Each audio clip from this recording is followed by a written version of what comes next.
Ya, Brother Naryo.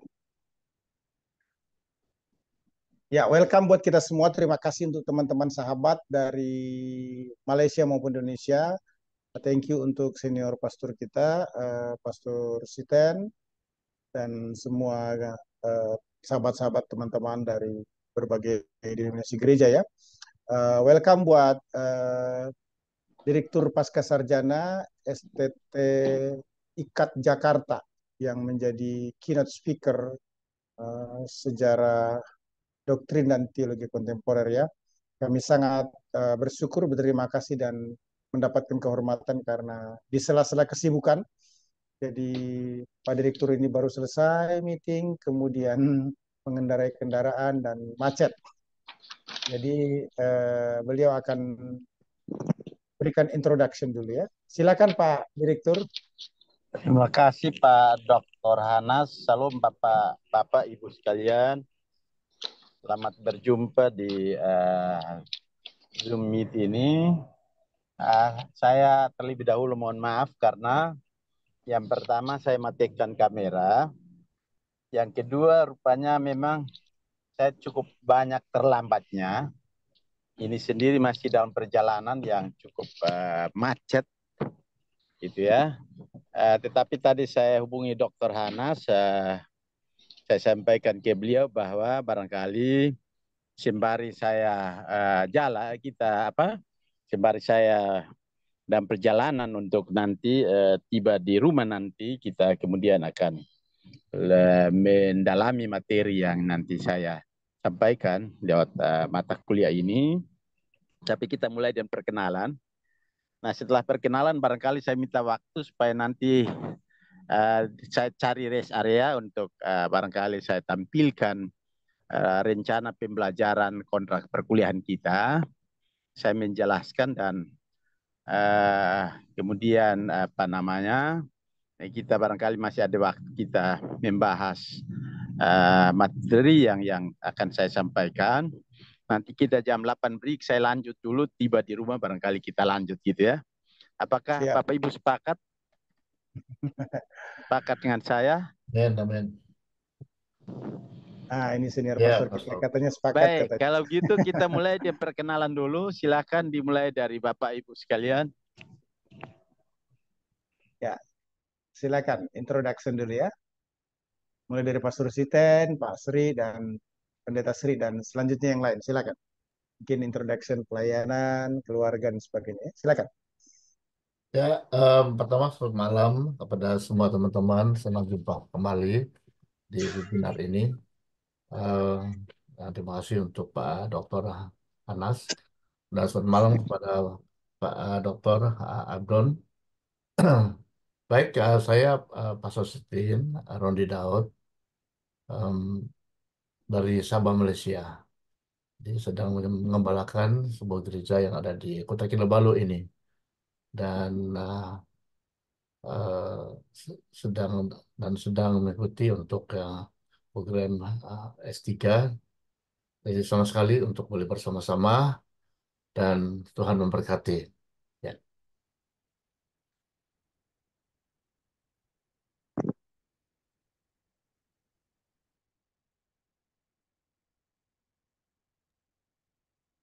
Ya, Shalom.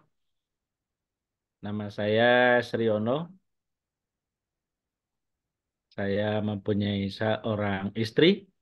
Kalau saya juga nama Sri, istri saya juga namanya Sri. Kemudian Tuhan karuniakan 2 orang anak juga dengan menggunakan nama Sri. Jadi kami keluarga Sri. Kalau mungkin orang Malaysia ada marga, orang Manado ada marga, orang Jawa marga. Marganya Sri. Ya, saya berguru aja. Saya melayani di Gereja Gerakan Pentakosta sampai hari ini hanya karena kemurahan Tuhan. Itu saja sebagai perkenalan singkat. Tuhan Yesus memberkati.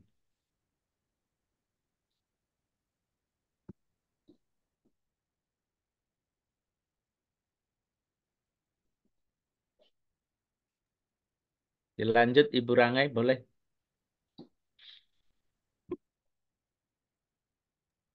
Oke, shalom semua atas permintaan Pak Sriano. Oke, saya Rangai. Saya dari Sabah, Kota Kinabalu, begereja di AFGF Kota Kinabalu di bawah pimpinan Senior Pastor Siten. Saya bukan full time pelayanan. Saya masih bekerja di bahagian healthcare sebagai seorang perawat dan karena minat untuk mengetahui lebih lanjut tentang teologi, jadi saya masuk untuk sekarang di S2. Itu saja daripada saya. Terus sebut yang berikutnya siapa? Ya, Shalom Pastor Abdon. Nah, saya Neron Daud, sudah berkawin juga, cuma belum punya anak, ya, dan juga berasal daripada Kota Kinabalu, Sabah, Malaysia, dan juga melayani bersama-sama dengan senior pastor, Pastor Sidin Daud, di bahagian pelayanan anak-anak muda. Ya, Pastor. Terima kasih.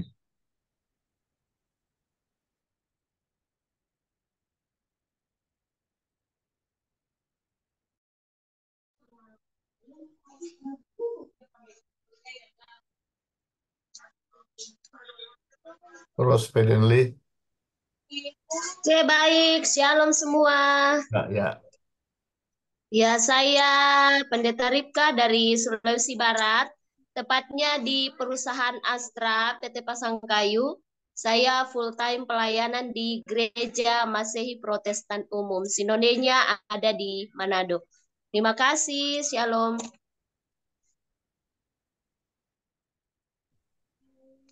Shalom dan selamat malam. Mohon maaf karena terpaksa tutup kameranya sebab masih on the way dalam perjalanan. Nama saya Yapnil, Yani Didi. Sekarang melayani di IDF Kota Kinabalu bersama dengan Pastor Diten. Dan salam kenal buat dokternya. Ya, oke.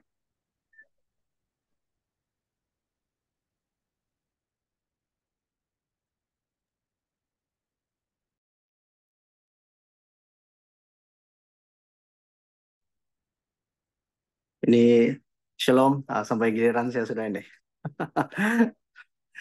Tiada yang memotong barisan.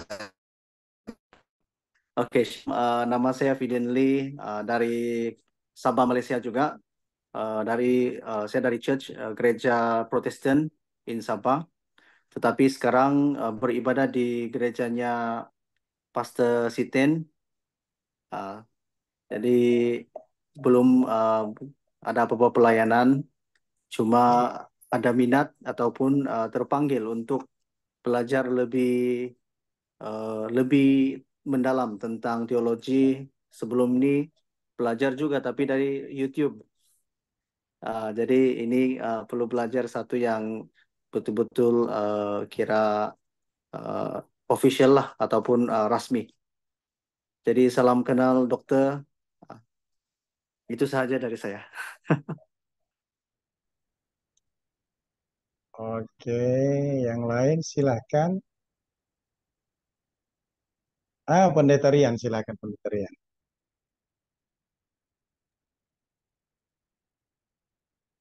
Baik, nama saya Pendeta Rian Tulenan. Saya melayani di Indonesia, tepatnya di Manado, di Langowan. Dan salam kenal pada Dr. Abdon. Tuhan Yesus memberkati.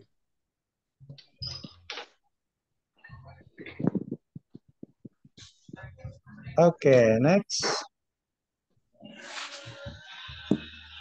Halo, selamat malam. Nama saya Pendeta Hendra Kalangi, pelayanan di Gereja Kristen Bahtera Injil Sulawesi Utara. Dan sudah menikah, punya 3 orang anak. Ya, salam kenal dari saya Pendeta Hendra Kalangi. Terima kasih. Oke.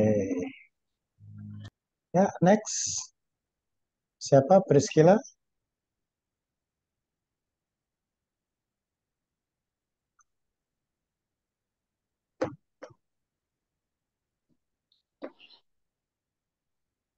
Silakan.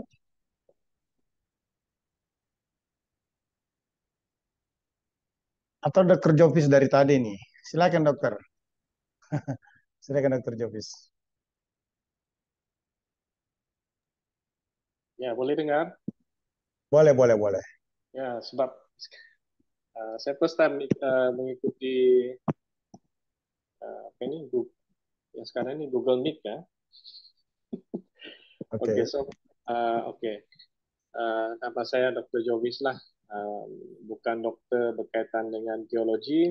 Saya dokter gigi dan saya berasal dari Kota Marudu, Sabah. Dan kawan saya ada sini, si Faili, dia yang memperkenalkan saya untuk join dalam belajar teologi bersama dalam grup ini.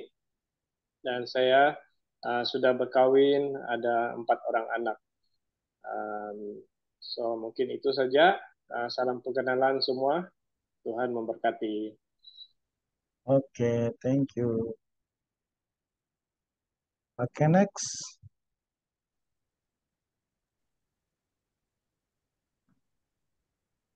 Oke, dari saya. Oh ya, silakan. Kompak ini. Sibuk saya, Pastor. Oke. Selamat malam semua. Nama saya Beatrice, ya dari Kota Kinabalu, Sabah. Dan saya daripada gereja SIB. Salam berkenalan, Pastor. Thank you. Tuhan Yesus memberkati. Thank you. Silakan. Ya, Roji Marmuntai. Saya dari Malaysia, asal dari Kota Marudu, dan sekarang melayani di IFJF dan di bawah pimpinan Pak Susitin. Dan sekarang saya melayani full time di gereja Selit di Kampung Longpasya Sepitang, dekat Sempadan Kalimantan, di pendesaan. Jadi ya, saya mempunyai seorang istri dan 2 orang anak, dua-duanya laki. Dan salam kenal dari saya untuk kita semua. Tuhan Yesus memberkati. Thank you. Oke. Next. Siapa lagi nih?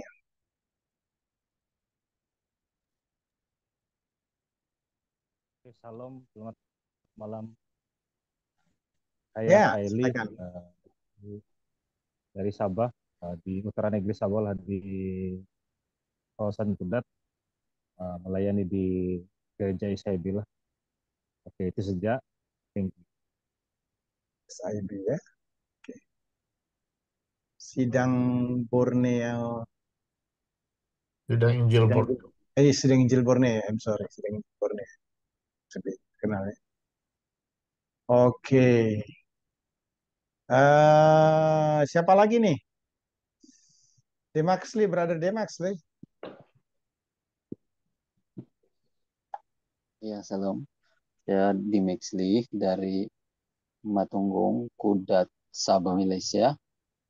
Dan saya melayani di gereja di SIB juga. SIB ya? Iya, ya. Good, good. Oke, siapa lagi nih? Sonia. Open kamera.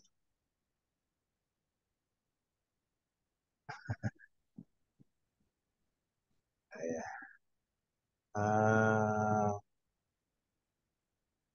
Priscilla.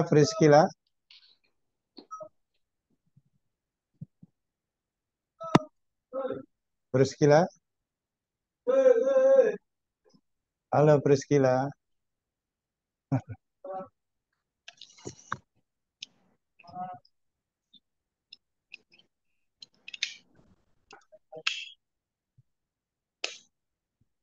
Enggak, kayaknya iya. Ada beberapa student kita yang memang tidak hadir karena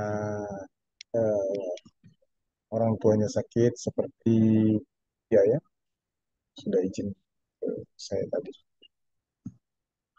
Baik.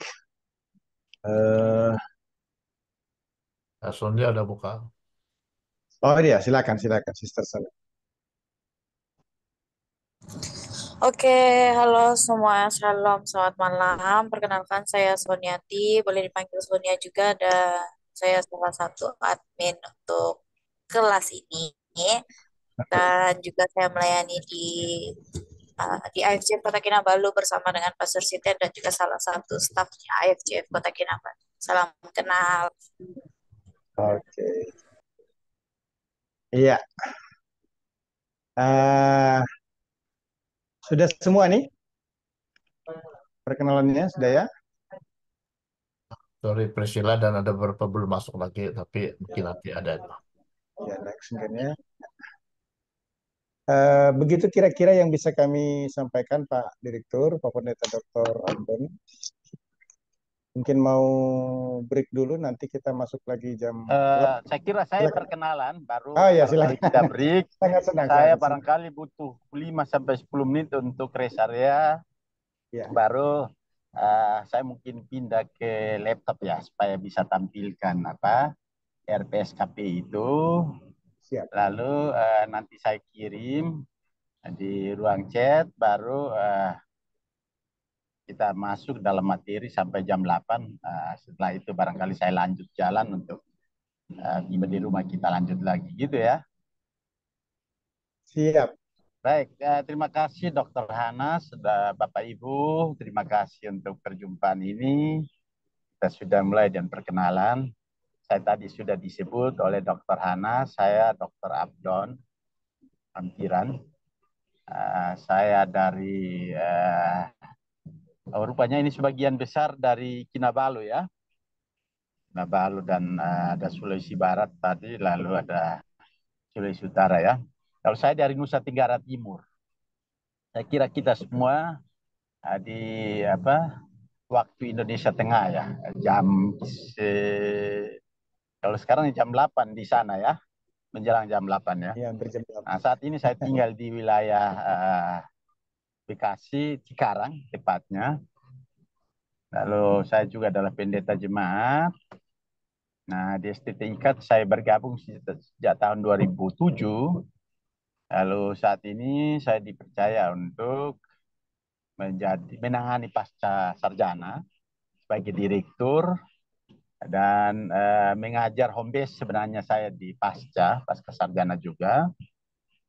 Mengampu beberapa mata kuliah, antara lain itu sejarah doktrin untuk S2, teologi kontemporer untuk S3, tapi saya juga masih karena itu menurut regulasi yang ada di Indonesia bahwa harus tetap memegang 1 atau 2 mata kuliah di S1. Jadi di S1 saya mengajar sejarah gereja umum dan sejarah gereja Sia.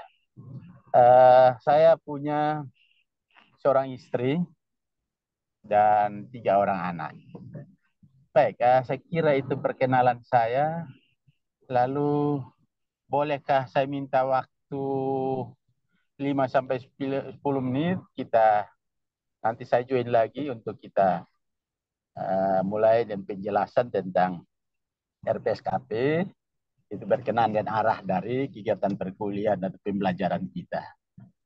Saya minta izin 5 sampai 10 menit ya Bapak Ibu ya. Siap. Baik, berarti saya keluar dari Zoom ini supaya nanti ntar saya nyambung ke laptop Pak ya. Masuk lagi. Ya. Baik. Terima kasih Dr. Pak Hanas. Direktur. Shalom. Terima kasih. Shalom. Iya. Kita belum selesai tadi dengan kesaksiannya Pak Pendeta Sri. Silakan Pak Pendeta Sri. Mohon maaf tadi ya Pak Sri. Pak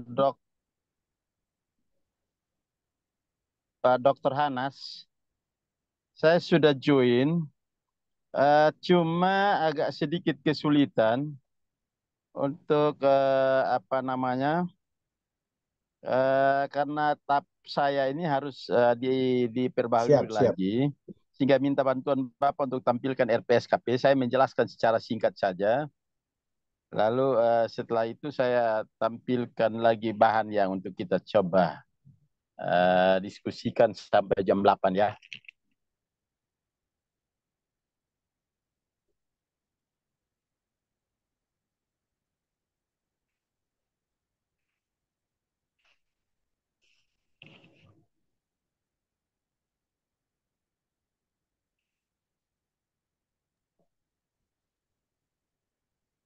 Hanas keluar lagi ya. Tetapi barangkali saya harus apa namanya menjelaskan saja topik-topiknya. Lalu kemudian juga nanti akan ada apa namanya tugas-tugas yang harus dikerjakan gitu ya. Nah, nanti malam ini barangkali Dokter Hanas kirimkan itu. Lalu besok sebelum kita perkuliahan mungkin Bapak Ibu perlu harus menanyakan hal-hal yang belum jelas gitu ya. Saya kira itu ya. Halo. Ya, Siap, Pastor. Ya, siap, siap, siap, Pastor. Pak. Siap. Ya, Kalau siap Oke, ya dokter. saya langsung saja kepada materi kita ini. Ya. Nah, materinya juga nanti barangkali saya akan tampilkan setelah jam 8 ya. Saya akan lanjut ke rumah. Tiba di sana kita akan masuk setelah break kita masuk pada sesi kedua gitu ya. Setuju ya? Ya, baik. Saya kira yang diminta oleh Dr. Hanas untuk saya mengampu adalah sejarah doktrin dan teologi kontemporer. Nah, sebenarnya ini dua mata kuliah yang berbeda. Nah, saya dalam mempersiapkan RPSKP juga hanya pada teologi kontemporer.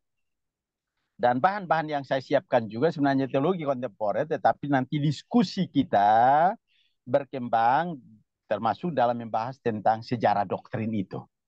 Karena antara teologi kontemporer dan sejarah dogma itu memang ada titik temu, ada bagian-bagian yang sebenarnya tidak berbeda, walaupun barangkali teologi kontemporer kan lebih mendalam dan lebih luas dalam materi-materi yang sebenarnya dibahas. Karena informasi yang saya peroleh dari Dr. Hanas bahwa ini gabungan kelas S2, betul ya, magister dan doktor, gitu ya. Makanya dua mata kuliah ini yang kemudian kita coba untuk saya mengantar kita untuk mendiskusikan ataupun mendalami. Itu yang pertama. Lalu yang kedua, harapan saya supaya ada feedback ataupun respons dari paparan materi yang saya sampaikan. Entah dalam hal pernyataan-pernyataan dalam penguatan dari materi itu ataupun juga pertanyaan-pertanyaan. Gitu ya. Supaya perkuliahan kita menjadi benar-benar perkuliahan yang perkuliahan yang suasananya menjadi suasana yang hidup untuk adanya saling memperkaya, memperlengkapi satu sama lainnya. Nah, dua hal ini barangkali ada yang mau ditanyakan? Cukup?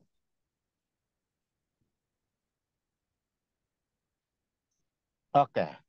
Kalau begitu saya mengawali dan mengajukan sebuah pertanyaan bagi kita. Yang Bapak Ibu ketahui tentang teologi itu apa? Apa itu teologi? Silakan, ada yang mau menjawab? Apa itu teologi? Setahu saya, Pak, ilmu yang mempelajari tentang Allah. Ilmu yang mempelajari tentang Allah. Oke. Ada lagi? Teologi kata Ibu Samsung ya, Samsung SM. Ibu Ripka, Pak Suryono kok ketawa ya? Karena Menurut namanya itu Pendeta bukan Ripka. Pendeta Ripka. Oh, sorry karena Ibu Sorry, belum ganti nama ini. Itu enggak apa-apa, saya mengampuni. Oke, jadi menurut Ibu Pendeta Ripka, teologi itu ilmu yang mempelajari tentang Allah gitu ya. Nah, gimana yang lain? Silakan.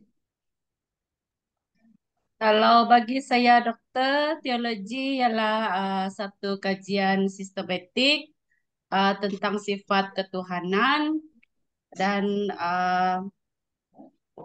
sesuatu yang dipelajari secara meluas tentang kepercayaan agama. Kepercayaan agama. Jadi sesuatu yang ada rumus yang dirumuskan secara sistematis tentang Allah gitu ya. Oke, ya. saya barangkali kembali lagi pada ibu tadi, Ibu Ripka bilang itu mempelajari tentang Allah. Nah, dalam doktrin kita, nah ini masuk bukan doktrin, kita harus bedakan antara doktrin dan dogma ya. Dalam dogma kita, gitu ya, dogma dalam dan saya kira itu kita terima secara terutama gereja-gereja yang mengaku Yesus itu Tuhan, bahwa Tuhan kita adalah Tuhan yang transenden, betul ya? Yang tidak terbatas, gitu ya? Yang dalam tindakan perbuatannya di luar jangkauan pikiran kita. Nah, sementara manusia itu kan terbatas. Nah, apakah bisa manusia yang terbatas itu mempelajari tentang yang tidak terbatas?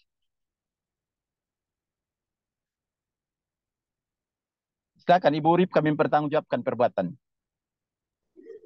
Bagaimana Pak? Maaf Kan ini di soalnya dalam banyak. dogma kita, dalam kredo kita, dalam memahami tentang Allah kita, Tuhan kita itu, dia itu tidak terbatas, betul? Betul, Transenden. betul. Iya. Sementara manusia itu kan terbatas. Apakah mungkin manusia yang terbatas itu dapat mempelajari yang tak terbatas itu? Bagi saya Pak, mungkin untuk memahami Allah secara sempurna itu mungkin kita terbatas ya karena kita manusia terbatas. Tapi Allah yang tidak bisa kita jangkau itu Dia yang datang memperkenalkan dirinya kepada kita. Artinya itu yang kita pahami sebagai penyataan. Iya, betul. Kita tahu tentang Tuhan, kita tahu tentang Allah sejauh Dia menyatakannya kepada kita, betul Iya, ya? betul. Nah, Iya, saya kira betul. pada tingkat itu kita sepakat itu ya. Nah, secara etimologi sebenarnya teologi itu berasal dari kata theos gitu ya, dan logos gitu ya. Nah, tapi pada kenyataannya sebenarnya ia didefinisikan secara berbeda teologi itu. Dan itu juga pada zaman yang berbeda oleh sarjana-sarjana Kristen itu. Pelan-pelan bicara. Nah, satu hal yang barangkali, mohon maaf ya, ini tidak bisa ditampilkan ini. Apakah ada yang tahu gitu ya? Saya kira kan istilah teologi, bahkan Islam hari ini juga menggunakan juga istilah teologi Islam gitu ya. Nah, dan ya sebenarnya penggunaan kata ini juga tadinya bukanlah digunakan dalam rangka untuk mempelajari tentang hal-hal yang berkenaan dengan iman Kristen. Karena istilah ini sebenarnya jauh sebelum adanya kekristenan itu bertumbuh dan berkembang. Nah, misalnya dalam sejarah filsafat Yunani, Plato menyebut karya tulis tentang dewa-dewa dari para pujangga waktu itu sebagai teologi. Jadi gitu, Plato pun menggunakan istilah ini dan itu sebelum kekristenan gitu ya. Nah, demikian juga filsuf Aristoteles misalnya, ya juga pernah membagi ilmu itu menjadi 3 macam. Satu yang disebut yang ilmu fisika, yaitu yang mempelajari tentang alam, matematika yang mempelajari tentang angka, lalu teologi atau metafisika yang mempelajari Allah sebagai realitas yang tertinggi gitu ya. Jadi Aristoteles, Plato maupun kemudian Aristoteles menggunakan istilah itu gitu ya. Nah, pada awal perkembang Dr. Hanas sudah ada ya. Tapi tadi RPS kita tidak bisa tampilkan Pak Dokter ya, tapi nanti Pak Dokter kirim ke mahasiswa untuk nanti di grup barangkali WA. Siap. Nanti baru mereka coba lihat kembali. Besok kalau ada muncul pertanyaan sebelum jam 6 pada saat perkuliahan itu bisa saya jelaskan gitu ya. Tapi ini saya mulai masuk pada penghantar gitu ya. Siap. Oke, saya tekankan lagi sekali lagi bahwa istilah teologi itu bukan sesuatu yang khas Kristen. Artinya sebelum kekristenan itu sendiri lahir dan berkembang, istilah itu sudah digunakan. Misalnya oleh Plato dalam karya-karya yang menyangkut pujangga dewa-dewa juga dia menggunakan istilah teologi. Bahkan Aristoteles juga dalam pembagian ilmu yang terdiri dari fisika, matematika, lalu kemudian yang ketiga itu teologi atau metafisika itu gitu ya. Nah, pada awal perkembangan kekristenan, penulis abad kedua dan ketiga juga memakai istilah teologi. Itu dipahami sebagai karunia untuk melihat ke dalam hakikat Allah. Itu istilah itu yang juga mereka gunakan. Nah, artinya pada abad kedua dan saya matikan kamera aja ya, Bapak Ibu ya. Oke. Abad kedua dan abad ketiga itu teologi menjadi berkonotasi mistik ya. Bab ia menekankan pada meditasi dan perenungan ketimbang rasionalitas. Dan saya kira seperti itu juga yang terus berkembang dalam kekristenan Timur ya. Yang Bapak yang dari Kinabalu itu dari kekristenan misi kekristenan Timur atau Barat ya? Kayaknya Barat ya.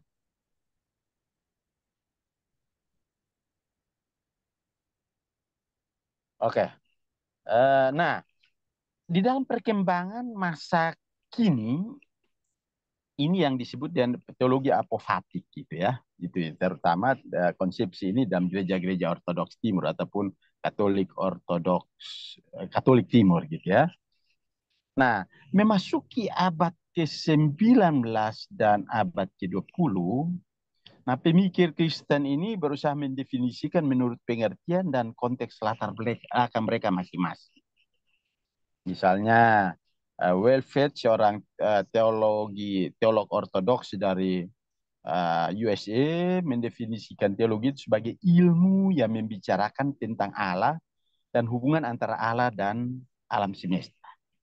Makanya yang kemudian semacam Paul Eves ya, orang gereja Anglikan misalnya, dia mendefinisikan teologi itu sebagai berpikir tentang Allah. Ketika seseorang dia berpikir tentang Allah, sebenarnya sejatinya dia sedang berteologi gitu ya.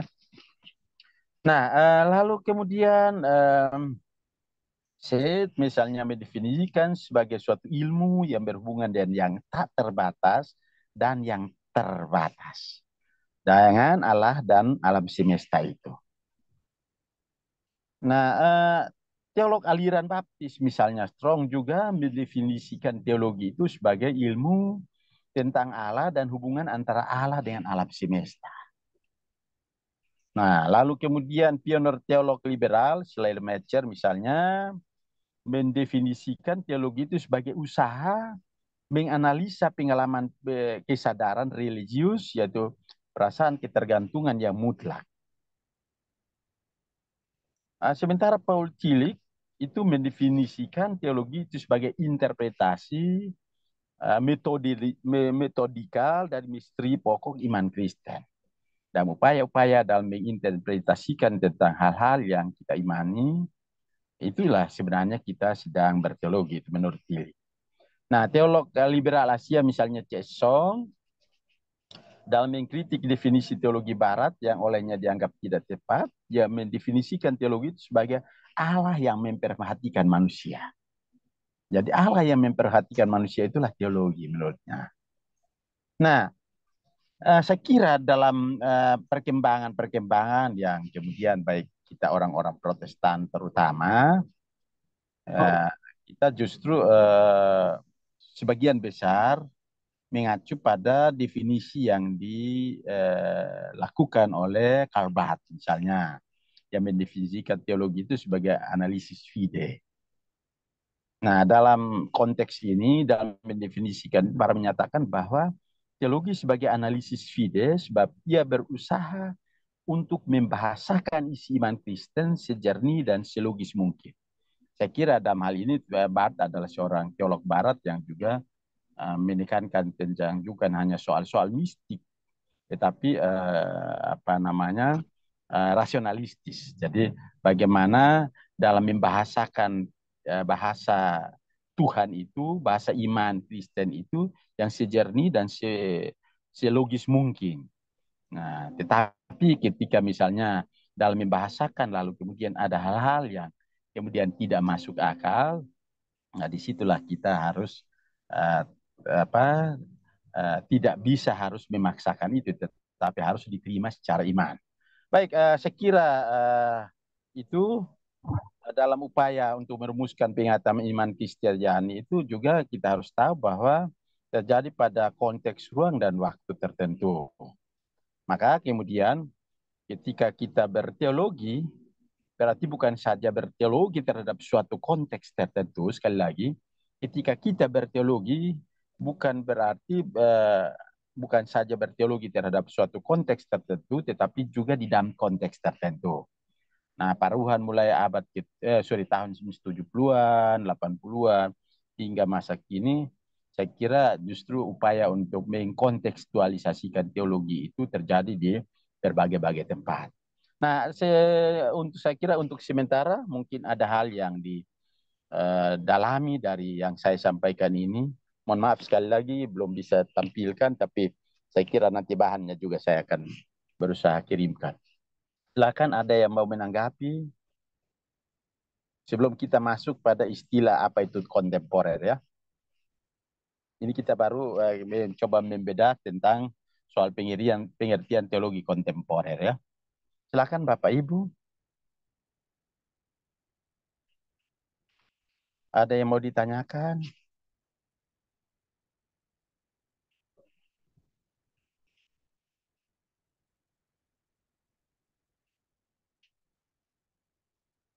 Kalau tidak ada, saya nyambung.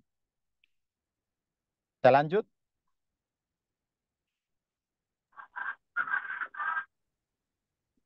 Ya, lanjut, Oke. Pak. Baik, yang kedua yang saya kira kata yang kedua adalah apa itu kontemporer. Nah, yang Bapak Ibu pahami kontemporer itu sejenis makanan apa itu? Makanan atau minuman ini? Kontemporer.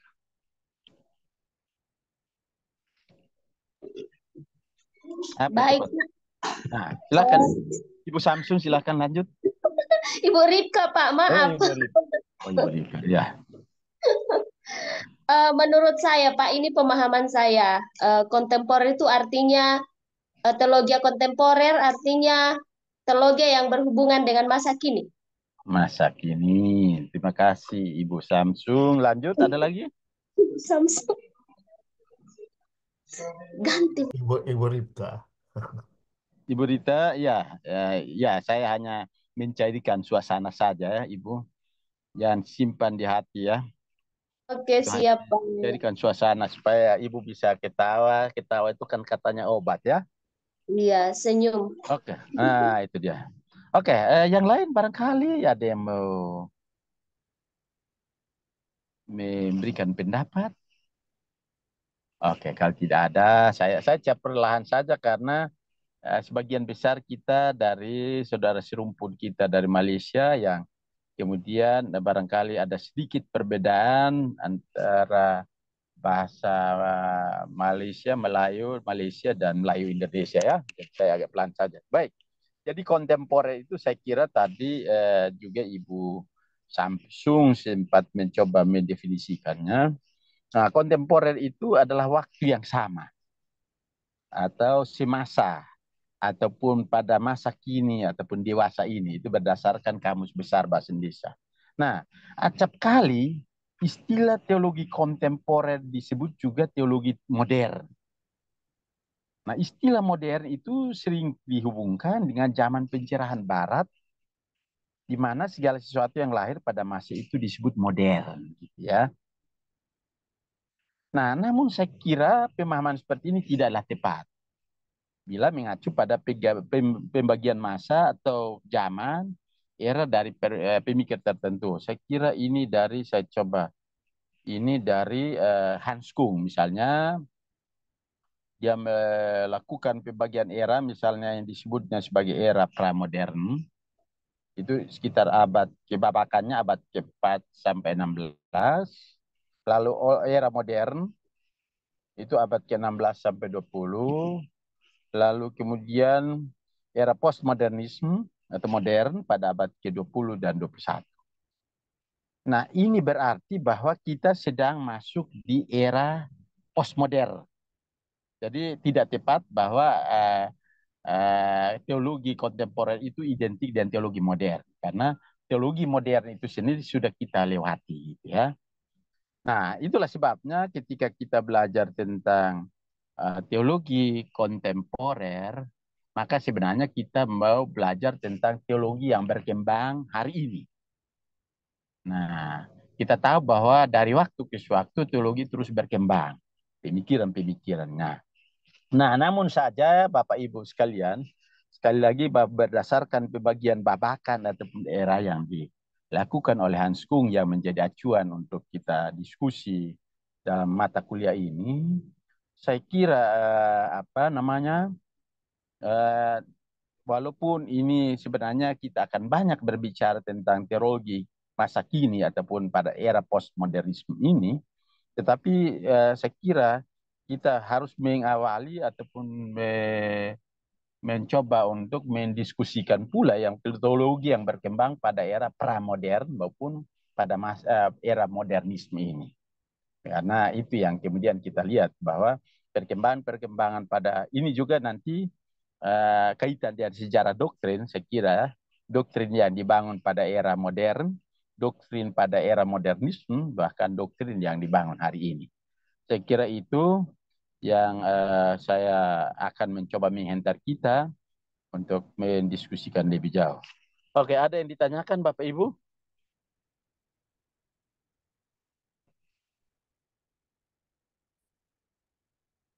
Ada yang ditanyakan oleh Bapak Ibu dari pembagian itu tadi yang saya sampaikan?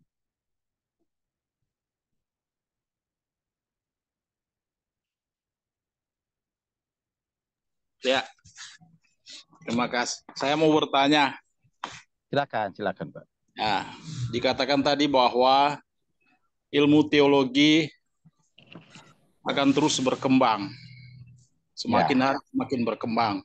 Nah, pertanyaan saya, apakah dengan perkembangannya ilmu teologi ini tidak akan menimbulkan sekte-sekte di selanjutnya? Ya, baik, Pak Hendra ya. Saya sambil jalan Bapak Ibu ya, supaya kita nanti, karena saya berdosa besar kalau tidak tampilkan yang bahan-bahan ini ya. Jadi sambil berjalan ya, kita sambil diskusi Bapak Ibu ya. Baik, saya kira itulah konsekuensi logis dari sebuah upaya yang kemudian terjadi ketika kita mencoba melakukan upaya-upaya dalam memunculkan ataupun mengembangkan teologi itu sendiri. Makanya saya kira tadi saya juga mau sampaikan bahwa sebenarnya ketika kita berbicara tentang kontekstualisasi, itu adalah konteks yang menguntungkan, tetapi juga pada saat yang sama juga adalah konteks yang merugikan. Nah, inilah yang perlu semacam sebuah upaya kehati-hatian dalam mencoba mengembangkan sebuah pemikiran-pemikiran teologis ataupun doktrin-doktrin yang mau dikembangkan gitu ya. Karena pada kenyataannya memang saya kira kadangkala terjadi kebablasan gitu ya. Kebablasan yang kemudian menghasilkan ada ajaran-ajaran yang seolah-olah menjadi sebuah ajaran yang benar, tetapi sebenarnya ketika dikonfrontir dengan Bible, Alkitab, justru ada banyak hal yang bertentangan dengan itu. Nanti saya akan coba perlihatkan kepada kita seperti apa yang berkembang yang kemudian kita bisa saja kan. Nah, makanya di RPSKP kita juga saya kira mungkin di situ atau di RPS sejarah doktrin itu tentang bagaimana bahwa kita juga harus mengembangkan sebuah pemikiran teologi yang biblis berdasarkan prinsip-prinsip hermeneutik gitu ya. Baik, saya kira itu jawaban saya, Pak. Ya, terima kasih. Ya. Oh ya, saya tambahkan bahwa soal berkembangnya itu kadangkala ajaran-ajaran ataupun doktrin-doktrin yang dulu juga dianggap sebagai bidat itu juga yang kemudian semacam ia tadinya merupakan sebuah sel tidur yang kemudian dihidupkan kembali. Nah, contoh saya kasih contoh misalnya soal apa namanya, Arianisme. Arianisme itu kan sebenarnya kan sama dengan itu, sebenarnya kan sama dengan saksi Yehova hari ini. Saksi Yehova itu kan sebenarnya kan metamorfosanya paham-paham Arianisme dengan casing yang baru gitu ya. Padahal kan itu sebenarnya sebuah ajaran yang dulu dikembangkan oleh Arius, tetapi lalu kemudian melalui Konsili Oikomenes itu ya ditolak, bahkan Arius sendiri dianggap sebagai sekte, ajarannya sudah dianggap sebagai bidat gitu ya. Baik, saya kira itu Pak. Ada lagi Bapak Ibu? Saya sambil jalan Bapak Ibu ya, supaya nanti saya tiba saya mau tampilkan PPT-nya ya. Ya, siap. Lanjut, Ya. Pak Direktur. Ya, ya sambil diskusi. Silakan Bapak Ibu.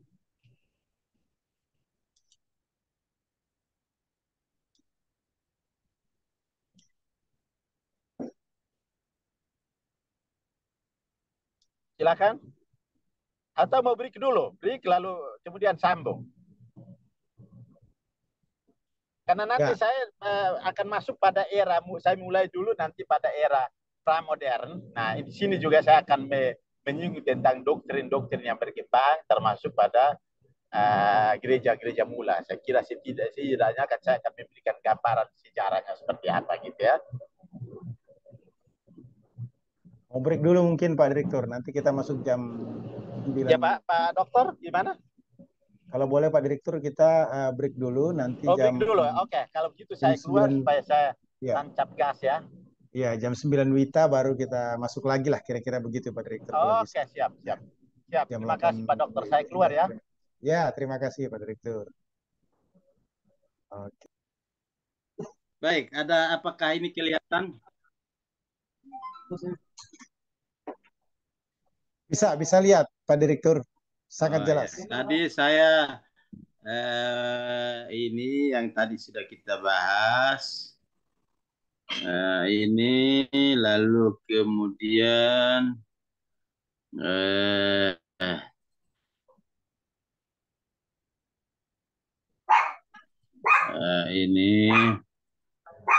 ini saya tadi singgung. Ini kontemporer, lalu ini pembagian eranya.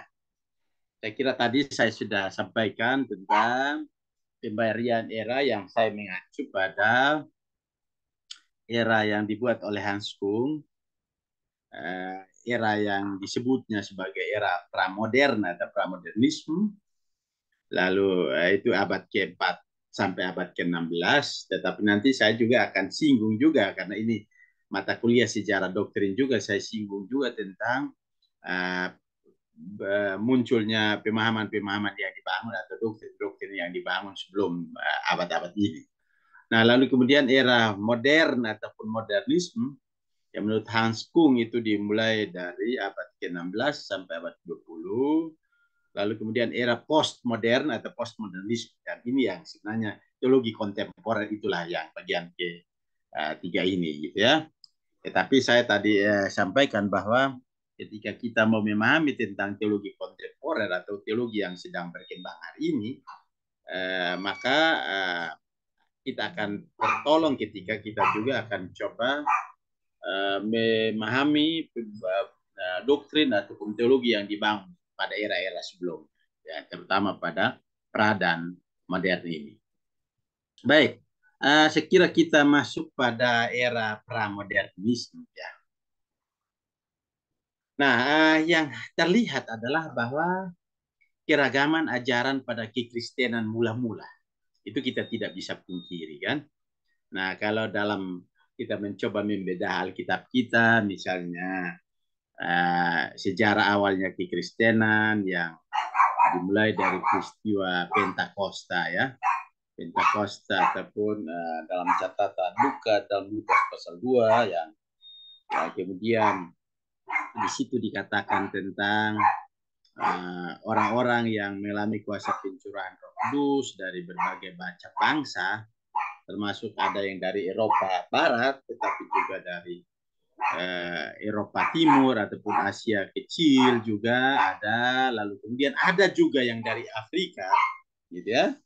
Nah, kemudian dalam perkembangan selanjutnya kan kita temukan kekristenan di pada titik-titik simpul tertentu yang kemudian dari situlah mereka secara reguler mengadakan kegiatan-kegiatan bukan saja ibadah tetapi juga kemudian pengajaran-pengajaran yang disampaikan karena kekristenan yang semakin berkembang dengan keragaman yang tidak mengalami perjumpaan-perjumpaan itu yang kemudian disitulah ajaran-ajaran kekristenan mulai banyak menyebar, terutama yang kemudian menimbulkan persoalan adalah pada generasi kedua. Jangankan generasi kedua, generasi pada masa generasi pertama atau rasul-rasul saja kan kita lihat kan kemudian kan ajaran-ajaran begitu banyak berkembangnya dengan mazhab-mazhabnya gitu ya, karena kita harus sadari bahwa saat itu lebih pada pewartaan atau pemberitaan secara verbal. Alkitab kita kan baru dikanonkan belakangan kan kemudian gitu ya. Jadi itulah yang sebabnya kalau kemudian kan kita menemukan ada beragam-ragam keragaman dalam ajaran kekristenan itu. Nanti kan ini yang kemudian ada kelak menimbulkan keributan dalam terutama kekristenan timur gitu ya. Oke, sampai di sini ada yang mau ditanyakan? Bapak-bapak sekalian, Ibu, apakah Ibu Samsung masih join? Masih Pak. Masih Ibu Samsung masih join. Yang lain barangkali ada yang mau ditanggapi, silakan. Supaya saya bisa menjelaskan kalau ada muncul pertanyaan, saya bisa. Oh ya, sudah berubah nama ya. Ini Ibu Ripka ya. Ada yang mau ditanyakan Ibu?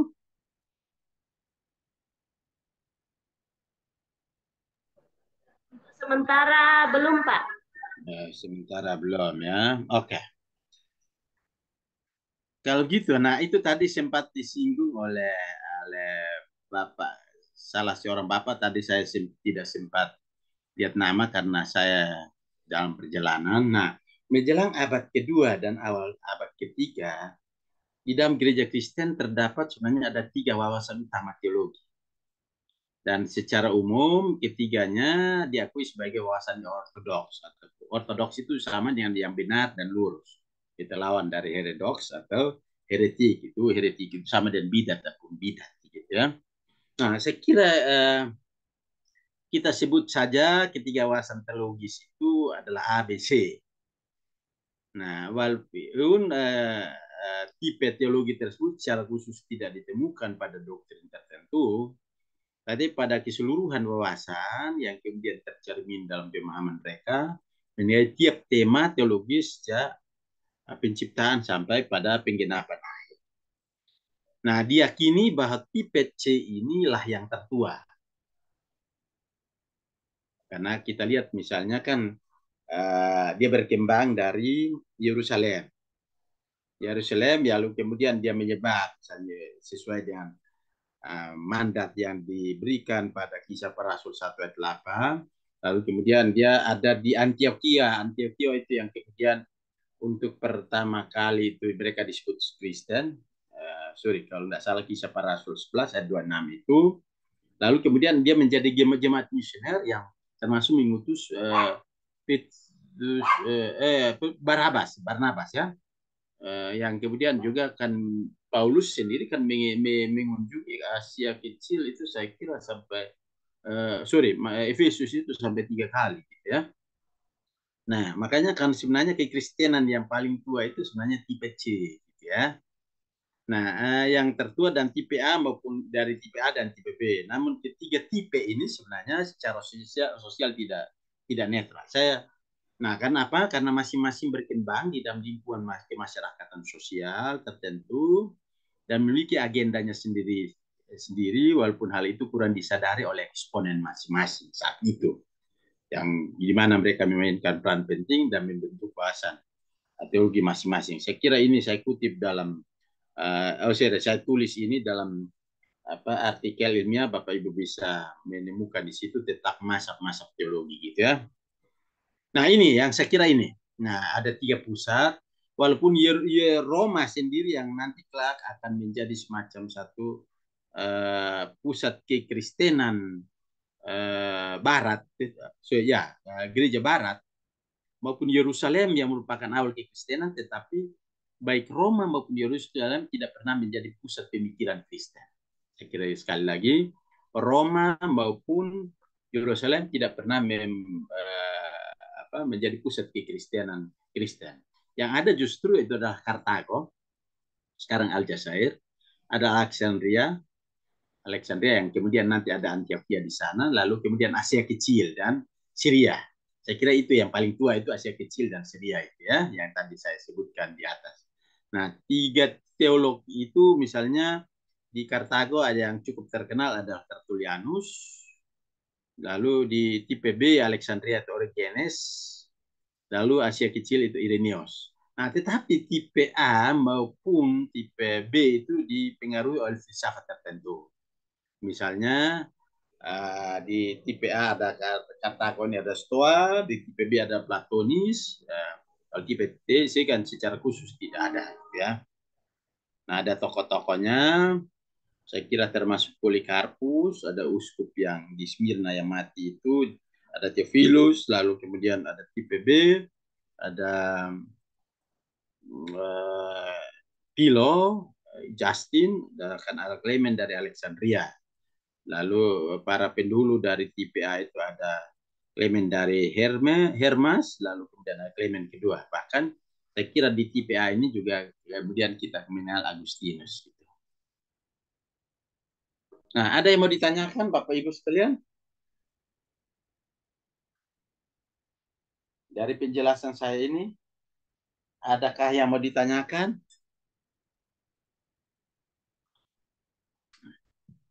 Ini Bapak Ibu belum ada yang tertidur, terutama yang di waktu Indonesia Tengah dan di Malaysia? Belum, Pak. Kalau Pak Sriono kan orang belum, Pak, masih bangun. Belum, Bangun. Pak, mau Ini- tanya, Pak. Oke, itu yang saya suka. Silakan. Silakan yang mau tanya siapa? Saya, Pak. Oh, Pak Sriono. Iya. Silakan Pak Sriono. Pembagian tipe ABC itu berdasarkan apa itu, Pak? Berdasarkan kepada pusat pemikiran kekristenan yang berkembang pada abad kedua dan abad ketiga yang tadi saya singgung itu. Bahwa ada yang di Kartago itu yang sekarang Aljazair ya. Bahkan di Kartago ini yang nanti juga pengisahan 66 kitab kanonik, gitu ya. Itu kan ditetapkan pada konsili persidangan di sana, gitu ya. Berkembang. Nah, Alexandria juga yang kemudian juga berkembang. Nah, Kartago ini adalah cikal bakal sebenarnya teologi Barat, gitu ya. Karena ada satu tokoh yang kemudian oleh Tony Land disebut sebagai bukunya ini nih. Disebut sebagai Rasul Paulus kedua itu adalah Agustinus. Dan saya kira terutama Barat, teologi Barat, justru kita mengacu pada sistematisasi pemikiran yang dibangun oleh Agustinus, yang oleh Tony Land ini disebut sebagai Rasul Paulus kedua, gitu ya. Kalau Timur kan justru ada Alexandria. Kalau gereja-gereja Timur itu kan sebenarnya kan terdiri dari 23 gereja. Ada Koptik, ada Yunani Armenia dan lain sebagainya gitu. Ada Katolik, Ortodoks Oriental dan lain sebagainya gitu ya. Dan saya kira yang tipe B dan tipe C ini yang kemudian nanti akan berkembang menjadi gereja Timur. Kalau kita lihat dalam perkembangan selanjutnya. Gitu ya. Tetapi tadi saya tekankan juga sebenarnya secara netral itu sebenarnya tidak ada. Karena itu jadi ada percampuran. Kayak misalnya begini, teologi Barat juga itu dipengaruhi oleh teologi Plato. Makanya yang kita misalnya New Platonisme yang kita cenderung dualistis ya. Misalnya kita selalu katakan ada sorga, ada dunia gitu. Ada suci, ada ada rohani, ada duniawi gitu ya. Ada hitam, ada putih. Nah itu kan Platon, gitu ya.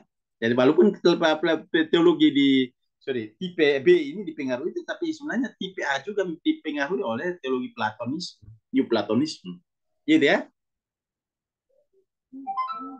Baik, saya kira itu Pak Sriono. Ada lagi?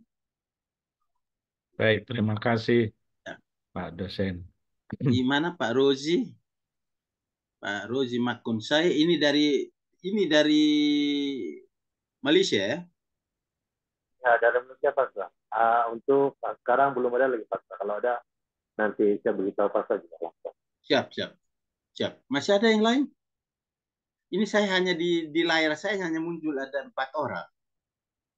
Ada Pak Yusuf, ada Pak Rosi, ada Ibu Ripka yang tadinya Ibu Samsung, lalu ada Pak Sriono. Yang lain kayaknya tertidur ya. Oh, ada Pak Nairon. Sudah ada lagi. Pak Nairon. Ada Pak Rian. Ada Pak Rian. Ini supaya memastikan jangan sampai tidur ya. Sudah kita berhenti. Ibu Ranggai. Baru.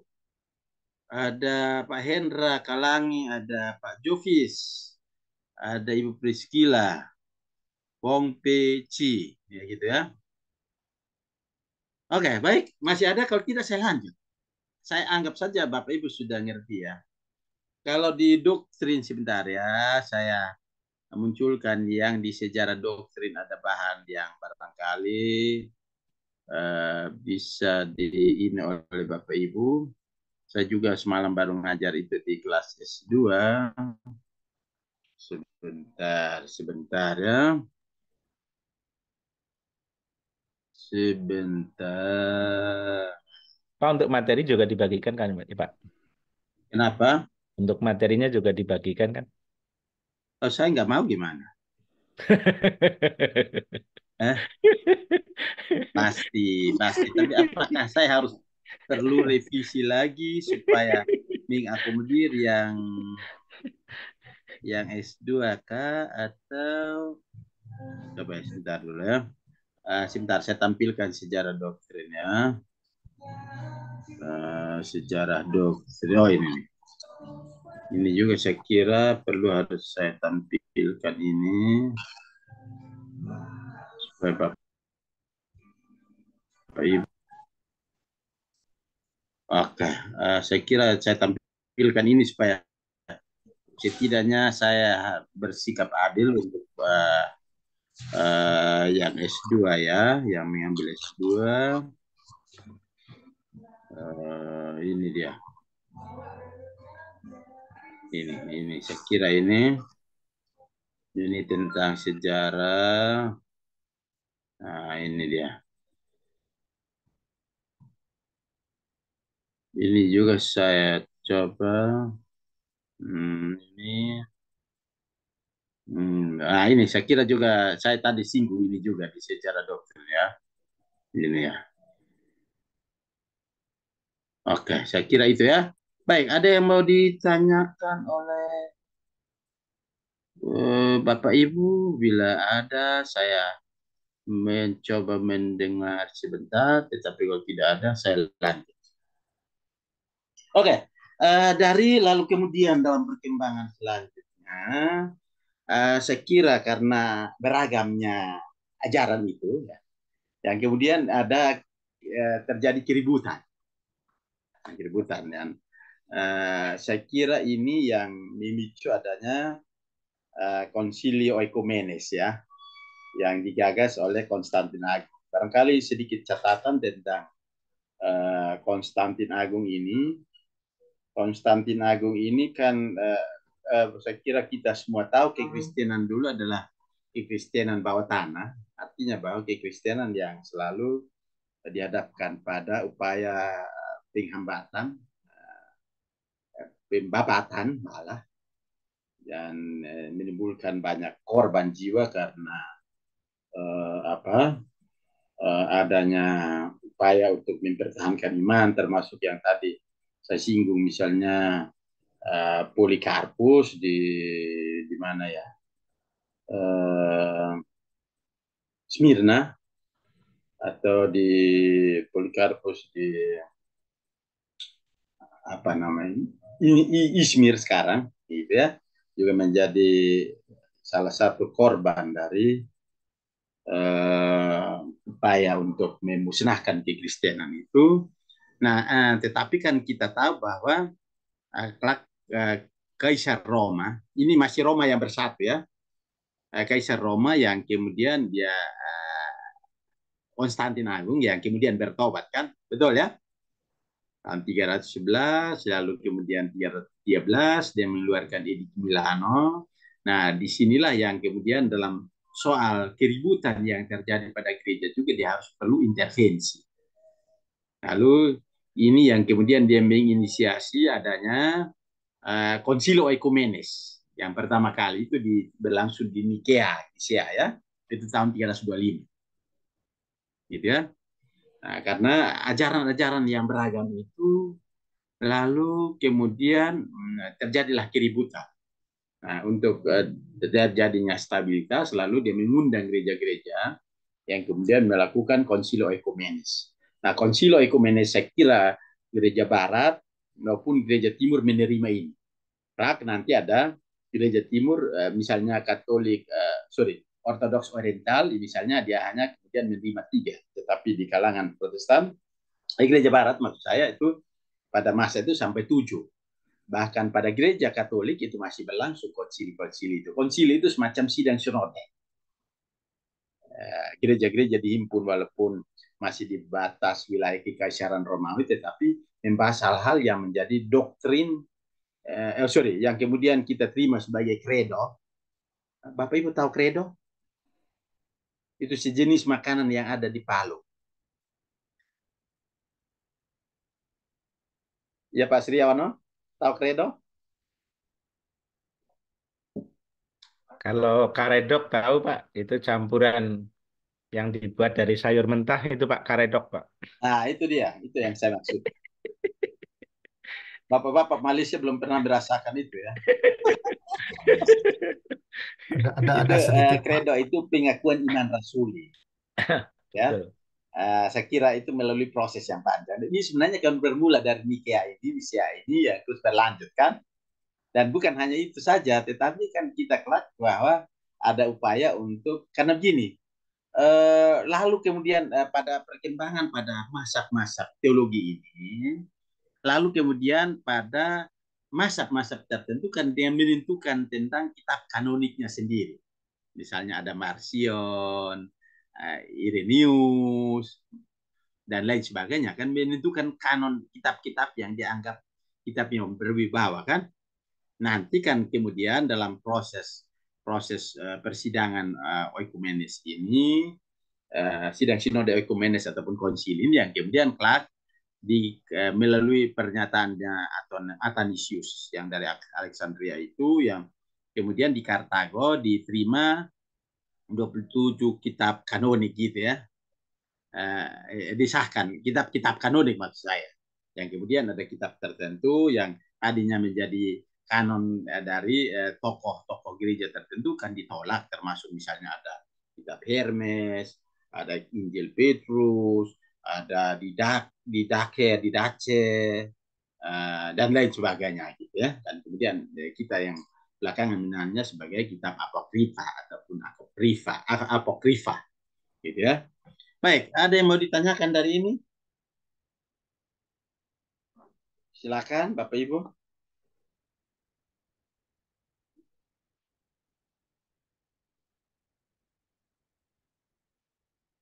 Adakah?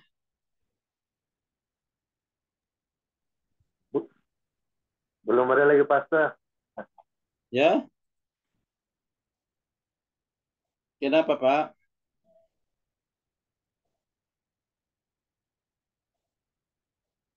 Adakah Bapak mau tanya?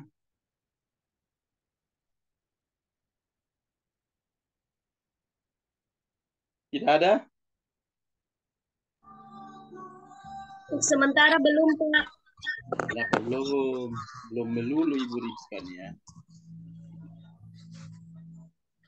Oke, baik. Kalau gitu saja. Jadi saya kira nanti akan terus menerus termasuk membahas tentang Arius.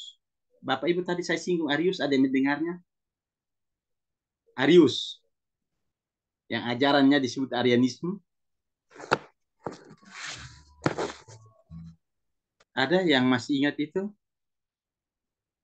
Arius. Om Arius.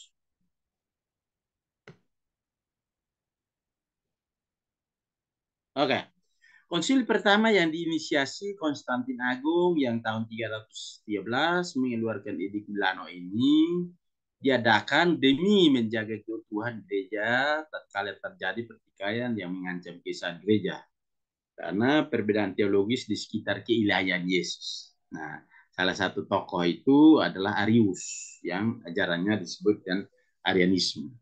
Dan kita lihat bahwa memang perdebatan tentang soal keilahian Yesus ini adalah perdebatan yang memang yang relatif panjang, yang cukup menguras energi, tenaga, pikiran.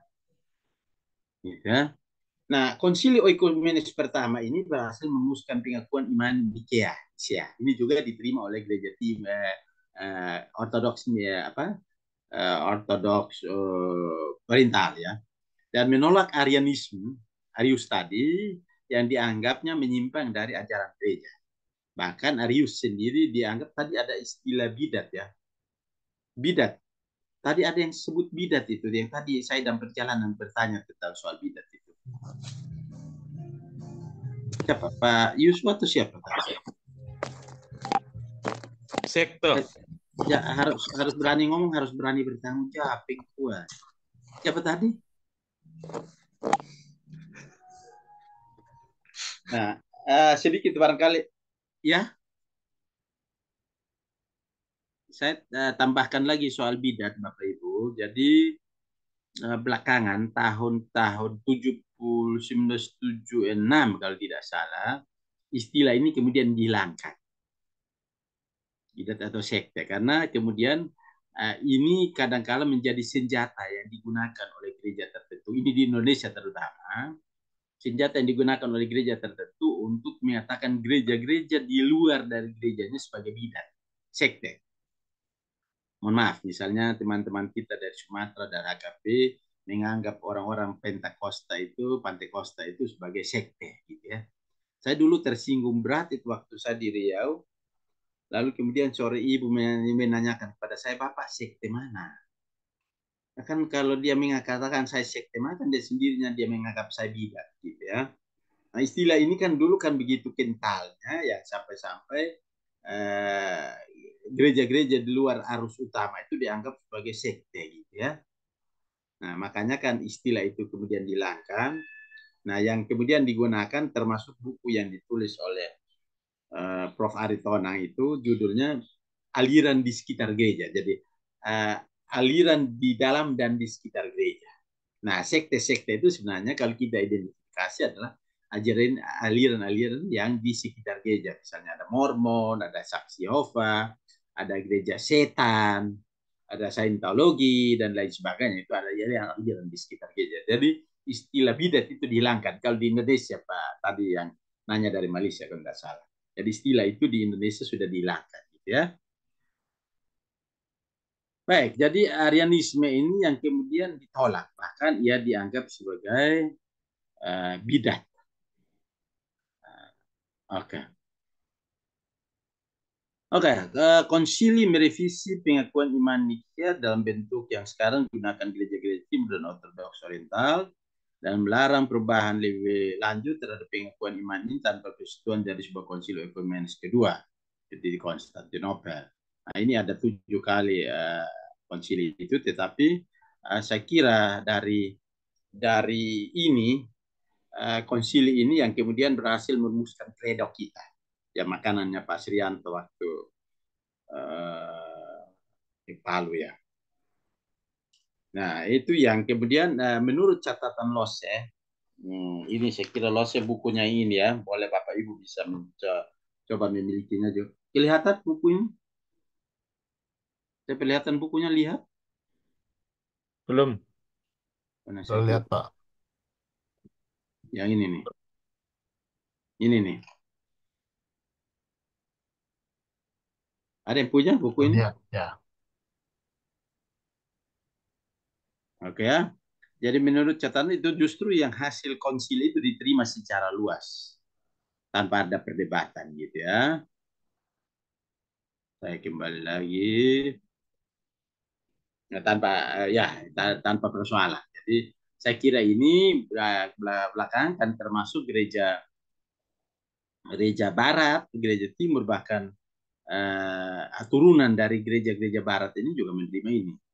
Tapi kenapa ya kayak misalnya kita lihat dalam perkembangannya, apakah yang bukan mengungkapkannya setiap minggu juga termasuk bidat atau bukan menurut Bapak Ibu?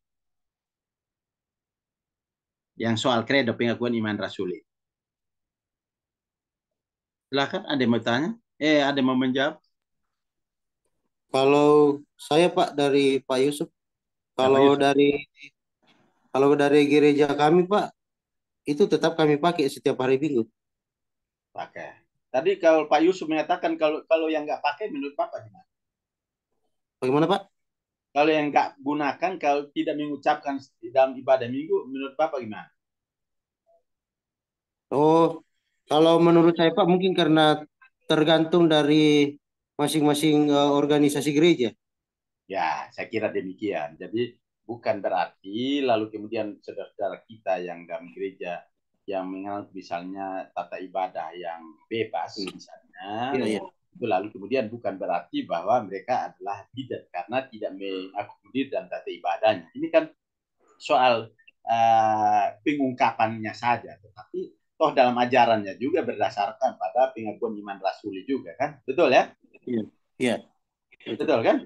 Kan dikatakan, aku percaya kepada Allah Bapa yang Maha Kuasa, Khalik langit dan bumi. Allah itu sebagai pencipta kan, pemilik langit dan bumi kan, dan kepada Yesus Kristus anaknya yang tunggal Tuhan kita. Itu Alkitabiah juga kan.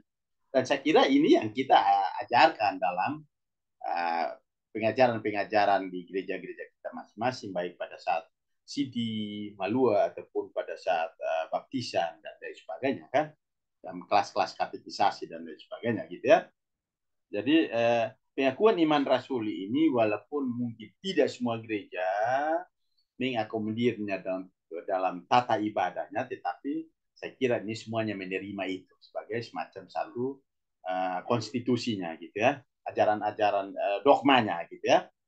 Betul ya? Atau ada yang memberi pendapat lain? Pak Yusuf, gereja apa itu? Tadi nggak perkenalkan nama gerejanya. Gereja Masehi Protestan Umum Pak. Gereja GMPU. GMPU. Oh ya. GMPU. Kalau Pak Sriawono?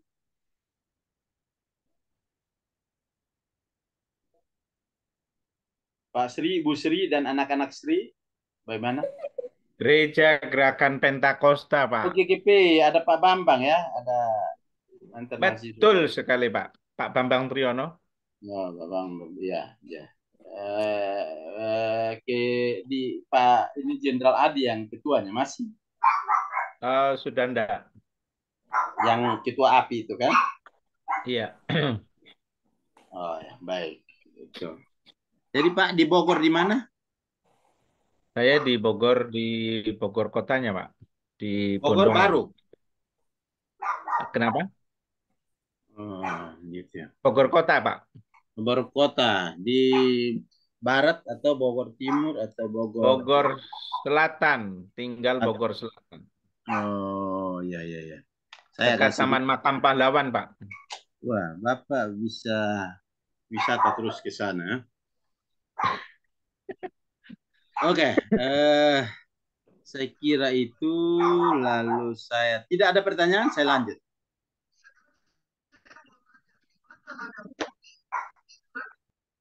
Masih ada? Kalau tidak saya lanjut. Oke, saya kira ini yang kemudian gereja mendapat semacam satu pengaruh yang sangat besar, ya. Apalagi nanti kelak gereja menjadi gereja negara yang melalui keputusan dari Tadius Agung misalnya gitu ya. Nah, itu pengaruh gereja sangat besar ya. Nah, itulah sebabnya makanya istilah pada abad-abad keempat ini misalnya tokoh Cyprianus yang pernah mengatakan extra ecclesiam nulla salus atau salus extra ecclesiam non est. Itu di luar gereja tidak ada keselamatan. Nah, pemahaman ini yang saya kira cukup berkembang pada masa pra-modern sekali lagi. Pra-modern yang saya kira inilah yang kebenaran itu satu-satunya adalah mutlak ditemukan dalam gereja, gitu ya. Jadi di luar gereja itu tidak ada keselamatan. Jadi bukan di luar Yesus saja tidak ada keselamatan, tapi gereja. Nah, ini yang kemudian juga oleh gereja Barat juga, terutama Katolik, dipegang teguh, yang nanti akan dikoreksi pada Konsili Vatikan II. Nanti saya akan jelaskan yang soal Konsili Vatikan II. Tapi kalau nggak ada yang bertanya, saya barangkali agak sedikit pelit soal itu ya. Nah, pemahaman seperti ini juga yang kemudian dikembangkan oleh Agustinus dan sepanjang abad pertengahan. Gitu. Agustinus yang kemudian mengembangkan yang saya kira sampai abad pertengahan, misalnya ini yang saya kira ini. Nah, ini tentang soal pendidikan sakramen oleh Agustinus, gitu ya. Nah ini teologi yang berkembang dan kedudukan gereja yang semakin kuat ini menempatkan gereja sebagai ratu segala ilmu pengetahuan dan menjadikan gereja sebagai puncak dari hierarki kehidupan. Bapak Ibu pernah tahu tentang soal cerita Kopernikus? Ada yang pernah tahu cerita soal Kopernikus? Pak Sriono pernah mendengar itu? Belum Pak. Belum. Pak Yusuf pernah mendengar itu soal Kopernikus?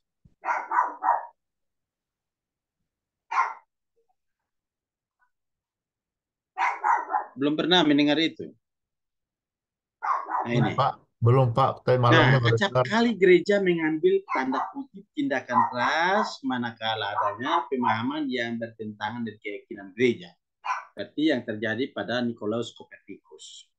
Ia dianggap menggeser status bumi dan kehidupan manusia sebagai pusat tata surya.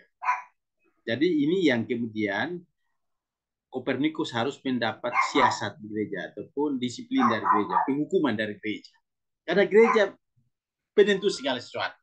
Pokoknya apa yang dikatakan oleh gereja itu harus diterima sebagai sebuah kebenaran yang tidak boleh diganggu gugat. Makanya ketika berkembang ilmu pengetahuan, lalu mulai munculnya teori-teori itu, gereja sendiri yang kemudian bertentangan dengan gereja, ajaran gereja, itu yang kemudian gereja tidak segan-segan untuk mengutuk bahkan dihukum. Nah, karena itu tadi. Ya, jadi saya kira dalam istilah-istilah lain bahwa pada masa ini ibarat katakanlah ada berbicara tentang iman dan rasio, justru yang terjadi adalah upaya iman untuk menindih rasio. Hal-hal yang kemudian berkenaan dengan kemajuan pemikiran, pengetahuan dan sebagainya yang bertentangan dengan apa yang menjadi keyakinan iman yang menjadi ajaran di dalam gereja itu yang kemudian harus ditolak, yang tidak segan-segan untuk melakukan penghukuman terhadap pemahaman-pemahaman yang dibangun. Nah, ini nanti besok saya akan mencoba mengajak Bapak Ibu sekalian untuk melihat seperti apa pada era modern. Karena pada era pramodern ya kita lihat bahwa gereja yang begitu dominan, gereja yang begitu kuat, yang begitu memiliki kuasa dan wibawa itu, kemudian ada tindakan-tindakan kesewenang-wenangan yang dilakukannya demi untuk mempertahankan ajaran gereja yang dianggap ortodoksi itu, gitu ya. Saya kira sampai di sini ada yang mau ditanyakan? Tinggal 5 menit lagi, Bapak Ibu. Besok kita 3 jam ya, penuh ya. Besok saya usahakan hanya ke kampus sebentar saja, terus saya balik. Supaya jam 6 tepat kita mulai gitu ya. Ini saya sendiri belum sempat makan. Tadi dari kampus, biasanya kami habis rapat, makan saja dulu, baru pulang. Saya cepat-cepat start mobil, langsung luncur. Ternyata macet menghadang gitu ya. Silakan Bapak Ibu, ada yang mau tanya lagi? Saya Besok mau nanti ya. Pak Dokter. Ya, saya mau tanya Pak. Ya Pak Siter. Ini. Pak Daud. Ya. Ya, tadi dikatakan bahwa teologi ini berbagai ragam ajaran. Betul. Memicu kepada keributan. Ya. Dan tidak dapat menafikan bahwa teologi ini selalu up to date. Nah, up to date, ya. Sekarang ini sudah zaman kita sedang belajar tentang era kontemporer. Jadi memang menarik karena selalu up to date. Ya. Tapi apakah itu tidak membingungkan gereja-gereja yang generasi berikutnya? Ya. Dan apakah mungkin lagi akan timbul satu teologi yang di masa akan datang ini di era digital ini? Kira-kira bagaimana? Dan kalau memang kalau kita lihat perkembangan sejarahnya sampai hari ini, dan kelihatannya banyak yang muncul saat ini, pemahaman-pemahaman yang berbeda-beda. Jadi apakah para teolog-teolog saat ini tidak boleh membuat satu kesimpulan, satu keputusan supaya gereja-gereja ini tidak berpecah hanya karena pandangan-pandangan yang berbeda? Kira-kira bagaimana tuh Pak ya?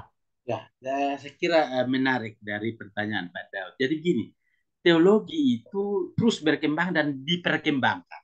Jadi istilah yang barangkali tepatnya. Teologi itu terus berkembang dan diperkembangkan. Nah, nanti saya, apa yang Pak sampaikan itu kemungkinan itu dapat terjadi.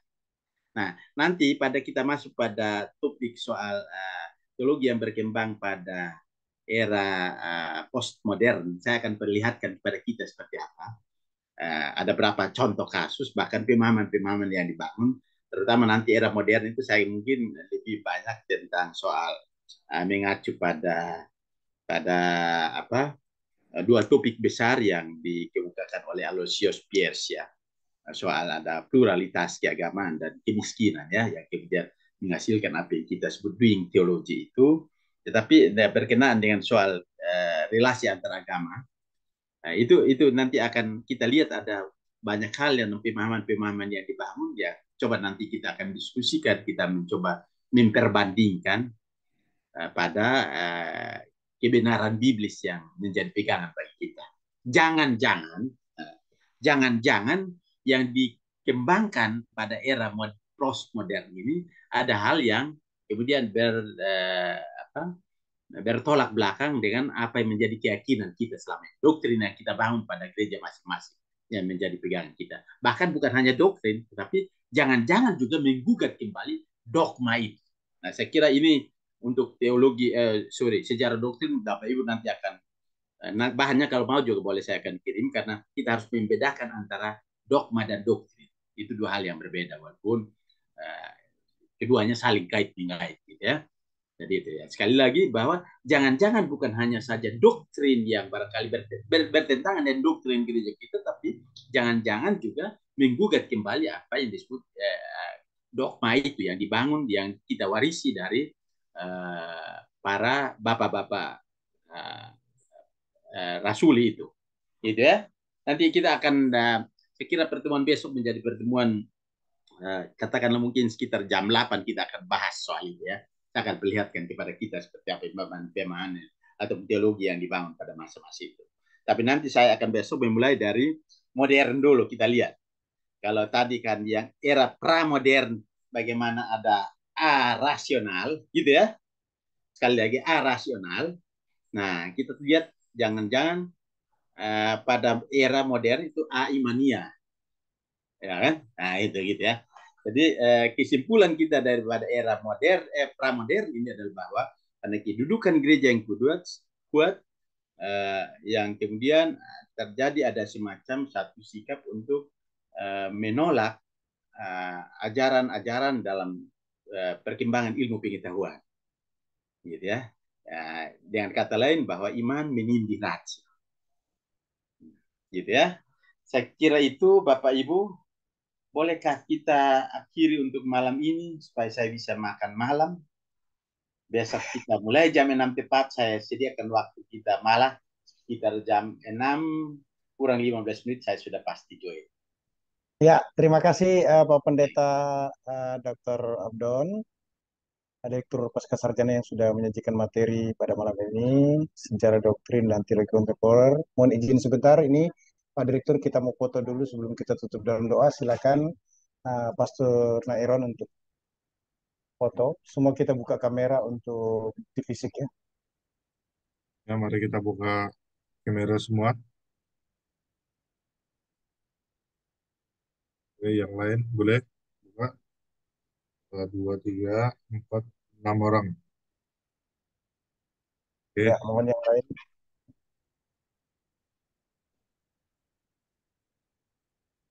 Oke, ada apa? 1, 2, 3, boleh senyum. Oke, thank you semua. Ya, Ya, mari kita berdoa. Pak Srianto pilih nomor 1 kelihatan.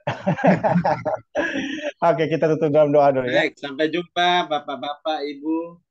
Ya, di kita tutup besok doa, ya. jam 6 waktu Indonesia Barat ya. Ya, kita berdoa. Saya izin live ya. Ya. Dan berkati. Shalom. Shalom. Halo, Pak. Oke, kita berdoa ya. Bapak, kami bersyukur untuk anugerah-Mu, berkati Pak Pendeta Dr. Abdon yang sudah mengajarkan pada malam ini sekalipun dalam kelelahan. Mohon kasih karunia-Mu menolong dan membuat dia bisa mengajar dengan baik. Berkati semua teman-teman sahabat, baik yang berdalam maupun besok ada lagi. Mata kuliah menarik ini, berkati kami semua kesehatan, kami sukacita ketenangan. Secara khusus malam ini, kami berdoa untuk orang tua daripada Pendeta Tia yang dalam keadaan sakit. Engkau Allah kami yang penuh kasih dan kuasa menjamah menyembuhkan sakitnya. Juga berdoa untuk Ketua SDT Patra Josias, Pendeta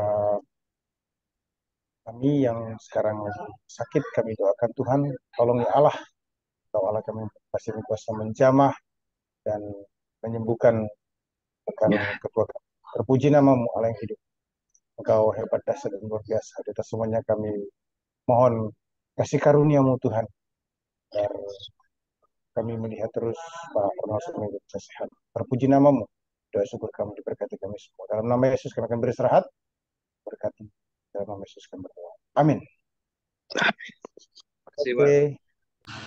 Thank you semuanya. Selamat malam ya. Silakan yang semua. Selamat